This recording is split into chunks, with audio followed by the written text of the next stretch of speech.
Europe Out Loud, a podcast about Europe's history, culture, and civilization. Brought to you by the Martens Center, with Federico Reo. Hello everyone, welcome to this new episode of Europe Out Loud, our podcast series. I would like to start with a little announcement. I am pleased to say that we were awarded as the best digital channel of 2018 by the Digital Communication Awards. We are, of course, very pleased with this result. I take the occasion to particularly remember my colleague who was the initiator of this podcast series, José Luis Fontalba, former head of communications of the Martens Center, who recently passed away. Without him, this podcast would not exist. He was an artist, and his vision was that we should bring a little bit of art, culture, history in discussions of European problems that are often couched in a very technocratic and dry language. The topic of today's podcast is a contribution to the debate, the heated debate, on the drivers of anti-establishment populism. As often with the podcast series, it tries to explore a specific viewpoint on this topic, and that's a concept that only in recent months has become more prominent and mainstream, although we at the Martens Center have been exploring it for some time, for a couple of years. It's the idea of liberal over rich, meaning the idea that part of what we are witnessing with the rise of anti-establishment populism is a reaction, is a backlash against certain excesses of liberalism since the 1990s. The issue became prominent thanks to a recent book by Jan Zielonka of Oxford University, significantly entitled Counter-Revolution, Liberal Europe in Retreat. The title already assumes that this is a counter-revolution that follows a revolution and reacts to it. The structure of the podcast is very simple. I will briefly illustrate 4 examples of liberal over rich, what I consider liberal over rich, and I will draw some conclusions from them for contemporary political debates and the 2019 European elections. The first example of liberal over rich I would like to consider is the rise of an aggressive liberalism in foreign policy since the 1990s, but most strikingly in the first decade of this century. This is a political agenda that is normally associated with the neoconservative movement in the United States and the administration of George W. Bush, but it is in no way confined to this, and in fact it is not, strictly speaking, conservative. I would claim that it is much more liberal. Neoconservatism in the 1960s already was famously defined as liberalism muddied by reality.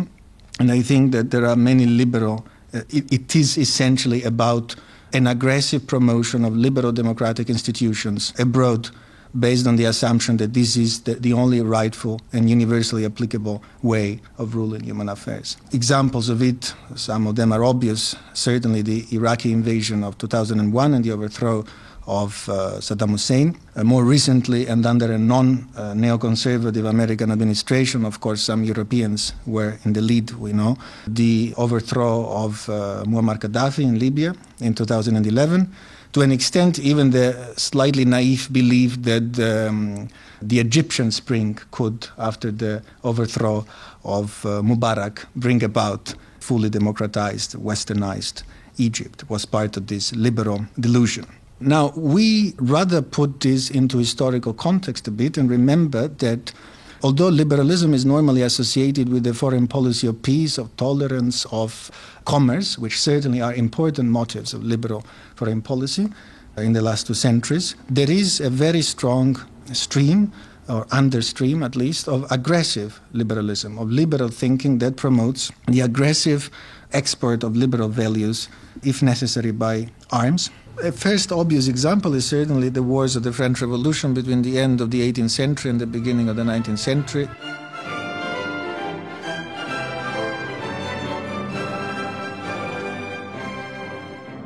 These were wars to export revolutionary principles throughout the continent and overthrow the traditional monarchies of Europe. A second, very neglected but very interesting example is actually 19th century liberal imperialism.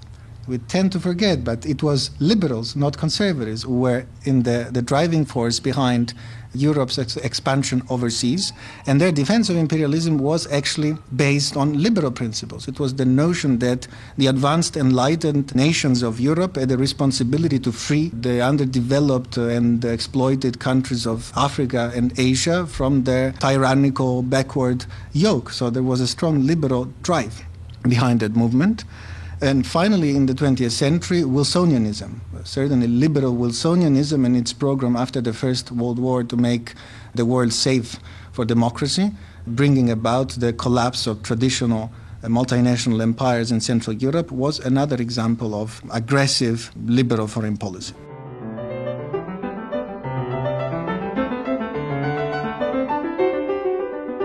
The second example of liberal over rich is the rise of what I try to call in a descriptive way a liberal progressive identity politics. This is, to be clear, what now goes by the name of political correctness. This is a creature of the mostly American campuses of the 1960s and 70s, but it became particularly prominent as of the 1990s once more. It is an interesting twist and evolution of progressive liberalism.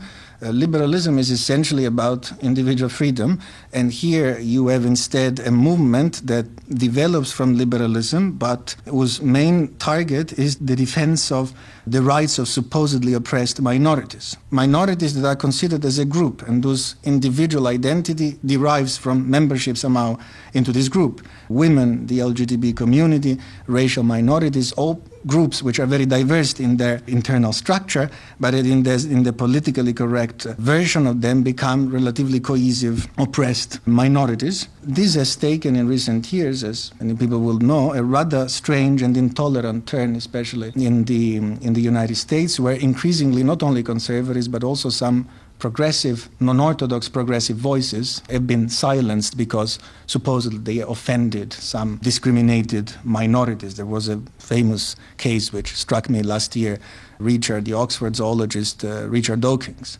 who certainly is not a conservative, is one of the leading atheists and Darwinian in the contemporary debate, was denied a spot in a radio show because of his remark on religion were supposedly offensive towards Muslim believers. And of course, the other side of the coin of this progressive identity politics is a certain scorn of supposedly oppressive majorities and of their traditional identities, the white majorities, let's say, of the most Western European countries. Example of it, there was a placard in the demonstrations against Trump, the election of Trump in the United States, which I found very interesting, and it said, "Patriotism is racism," meaning, of course, that any form of allegiance or attachment to one's fatherland, one's roots, was criminalized and equated with racism.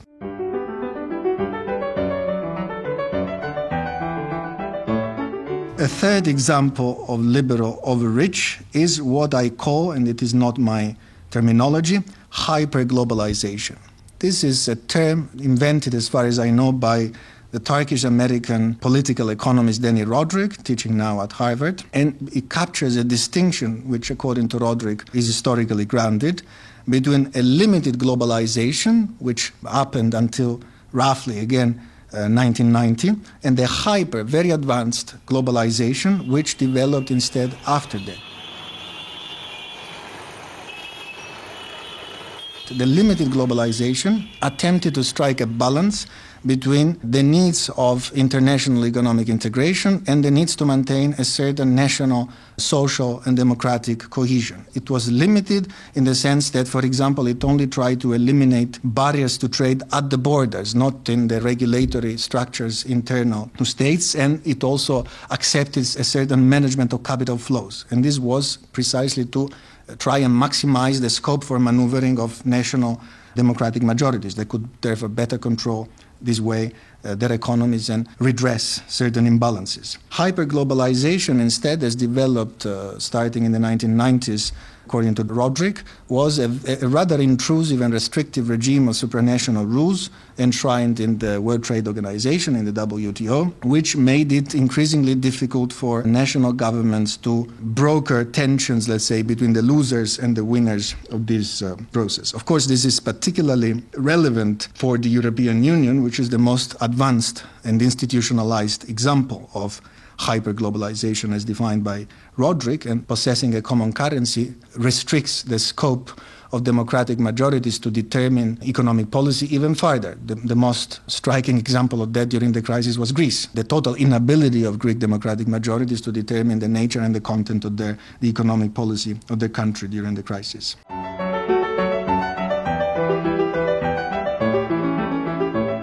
The fourth and final example of liberal overreach I would like to refer to is a certain technocratic turn that occurred in liberalism, I think, starting in the 1990s. This is now more widely recognized, but I think the first to see that and to describe it poignantly was the great Irish political scientist Peter Mayer, in a book published in 2013, actually posthumously because he died while writing it, called Ruling the Void: The Hollowing Out of Western Democracy. And the main point of that book, there are several important, but for the purposes of our discussion, the main point of the book is the observation that since the 1990s, we see rising a sort of democracy without a demos, a democracy that is progressively expunged of all its participatory elements, or of many of its participatory elements, in favor of empowering non-majoritarian, let's say, technocratic institutions. A very striking part of this trend was the independence of central banks, for example, that took the management of monetary policy out of the hands of governments. In Europe, of course, with the creation of the European Monetary Union, that was particularly poignant. But also, in general, the rise of autonomous agencies, the tendency of the judiciary to adjudicate questions that in previous decades were considered highly political questions. For example, in the United States, it was the Supreme Court that introduced gay marriage in American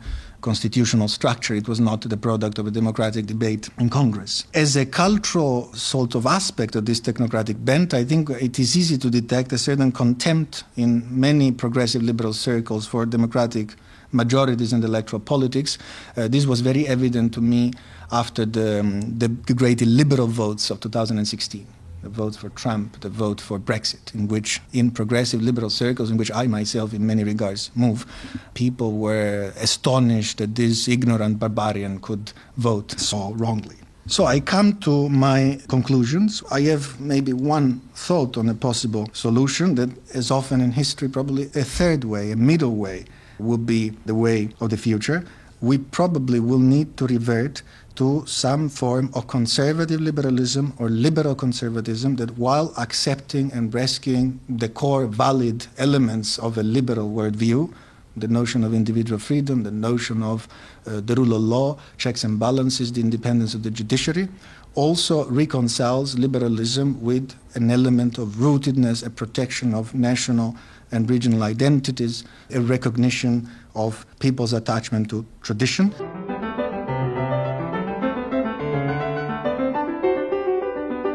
I would like to conclude with the words of a Neuwild liberal, Jan Zielonka, and I opened with his book, so I would like to conclude with it. Zielonka wonders in his book whether our liberal vision sufficiently accounts for people's fears and passions, collective bonds and traditions, trust, love, and bigotries. And of course, in the book, he answers in the negative, and he goes on wondering or arguing, it is not even certain that the notion of a good society and justice can be spelled out and agreed upon without a reference to a certain group of people living in a certain territory and sharing a certain historical, cultural, and moral perspective, which is conservatism at its utmost. That was today's episode of Europe Out Loud.